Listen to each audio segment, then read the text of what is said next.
Now, I always thought that I would always just mainly talk about independent scene, Japan, deathmatch stuff, eh? And I always questioned if I was ever going to do more sort of the mainstream professional wrestling, eh? And then AEW decided to go and announce an absolute dream match. So they did this weekend. Well, last night we got it, and now we're gonna have to talk about it.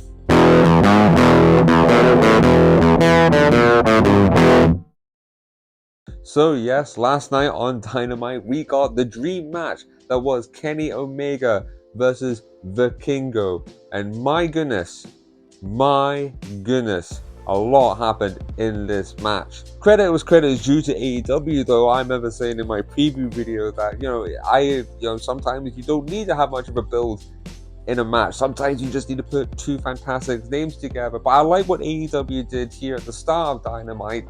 At the start of Dynamite, they had both Matt and Nick Jackson of the Young Bucks, good friends of Kenny Omega, being put into the back of ambulances and taken away. The idea of the story was they either got attacked by, it was either considered the House of Black or the Blackpool Combat Club.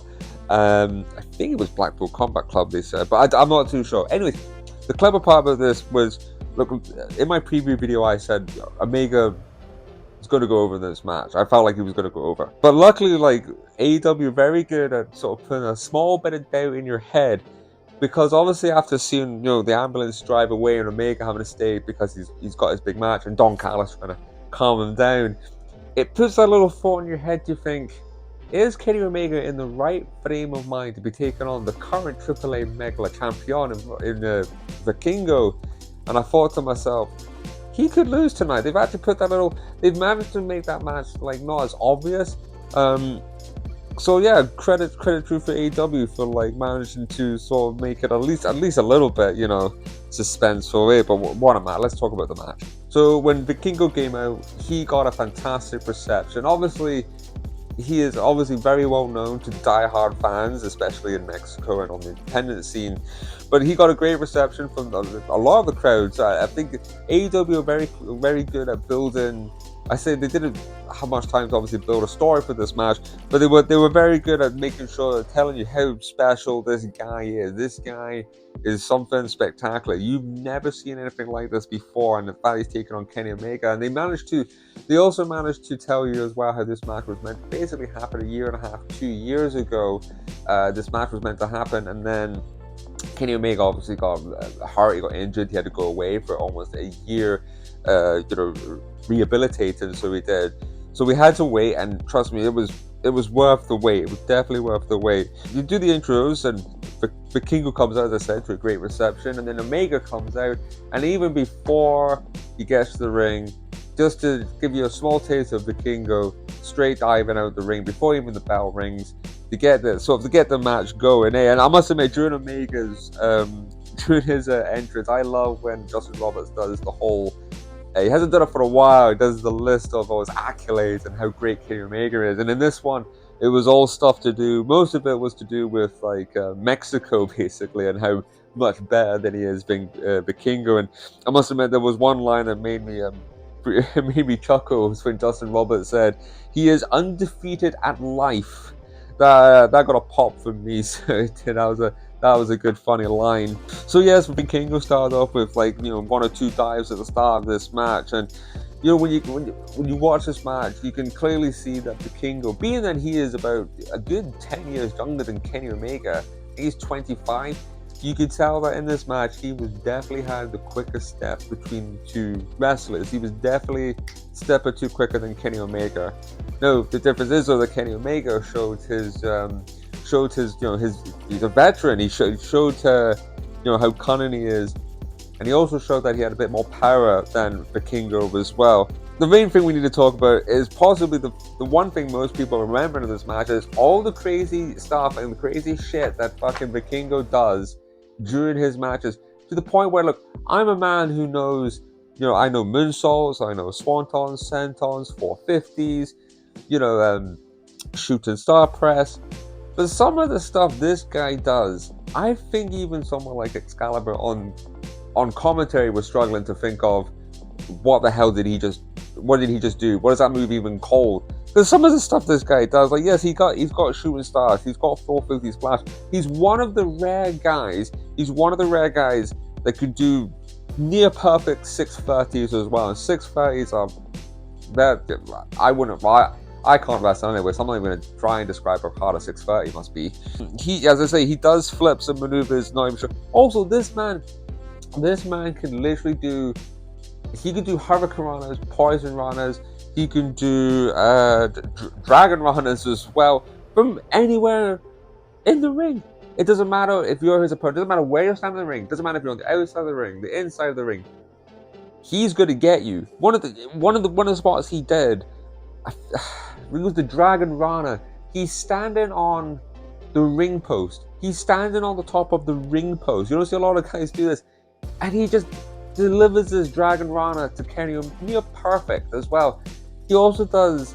I always get confused with Poison Runners and Hurricane Runners, so I do.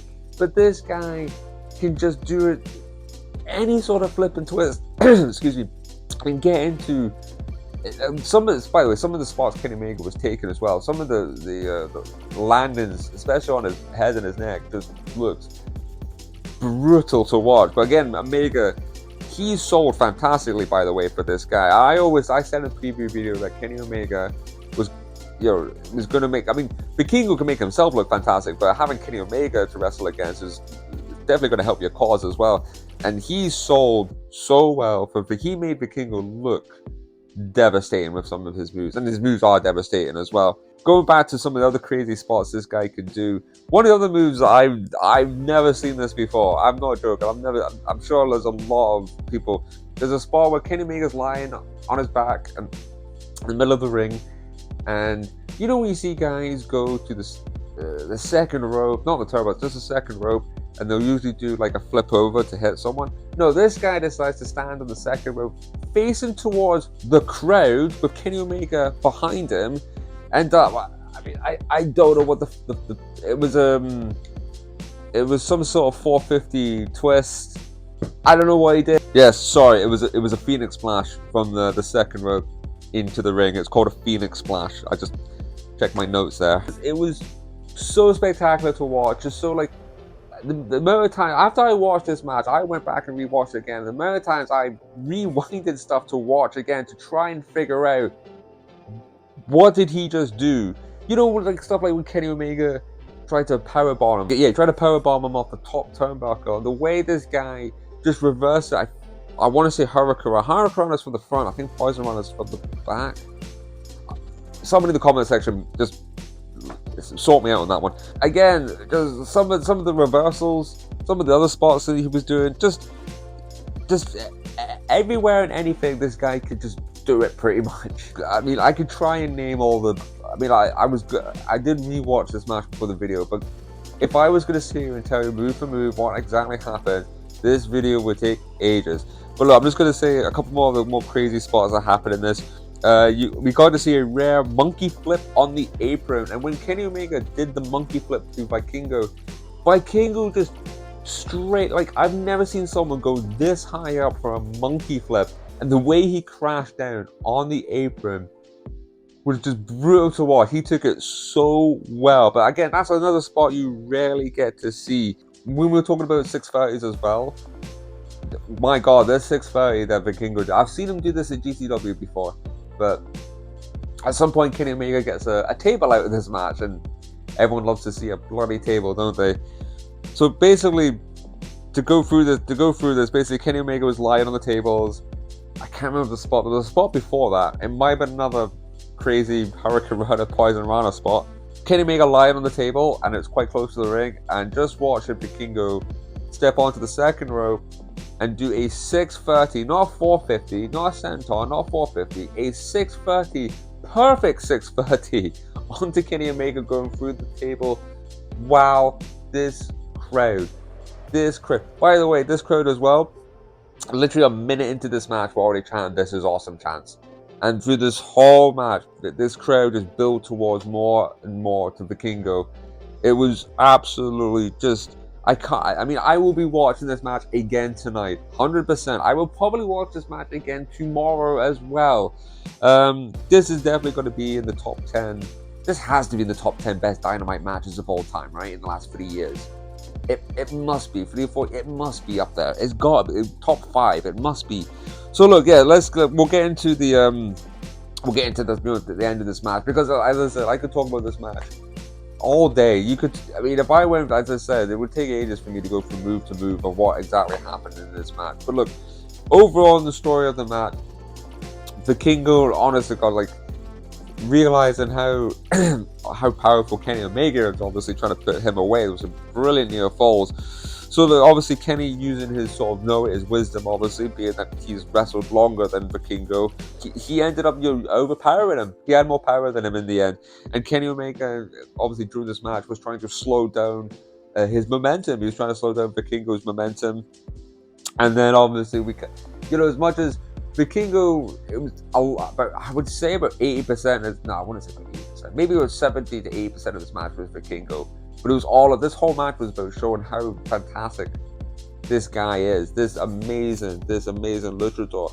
But in the end, I said Kenny Omega, like I said in the preview video, did pick up the win. Even though I said earlier, I think AEW was clever in how they put a little bit of doubt in your mind at the start of the match. So we got the classic Kenny Omega, the classic V-trigger, and then the classic put him up for the one-winged angel. And when that one-winged angel hits, you know that's the match over. That is one of the most protected moves in all of professional wrestling. But look, just go watch this match. Go watch this match for Vikingo. Kenny Omega obviously is one of the greatest. This was an absolute dream match. But if you've never seen Vikingo before, and if you want to be blown away, dazzled, if you want to look at something and go, if you want to watch a professional wrestling match and see things you have definitely 100% never seen before as a casual fan, go watch this match.